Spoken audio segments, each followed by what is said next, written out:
আজি পুৱাই পুৱাই কামত লাগি আছোঁ। মানে কথাটো হ'ল এনেকুৱা, মায়ে ৰাতিপুৱাই উঠাই ক'লে যে ঘৰত গৰু সোমাইছে, জেউৰা দিব লাগে, বাকীটা তাত যা বুলি। সেইটো কাৰণে লাগি আছোঁ আৰু দিয়ক। এইপিনে দেখিছে নহয় অকণ জেউৰাকেইটা অলপ অলপ ভাগা আছে, টায়াৰত দি দিওঁ বুলি খুটি যোগাৰ কৰিলোঁ। কাম কৰা হোৱাৰ পিছতে বৰ্তমান চুলিটো কাটি আহিলোঁ। বেয়া লাগিছে আৰু মনটো, চুলি সৰু হৈ গ'ল। আজি ভাবিলোঁ ৰাণীজনীকে লৈ যাওঁ বুলি, যাব লাগে চকলীয়া। আহি পাইছোঁ বৰ্তমান প্ৰেক্টিছত।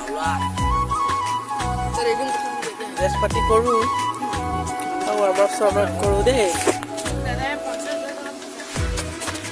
ৱাৰ্ম আপ কৰাৰ পিছত খেলি লৈ এতিয়া ওলালোঁ যাবলৈ ঘৰ। কাইলৈ এটা স্পেচিয়েল ভিডিঅ' আহিব, যিহেতু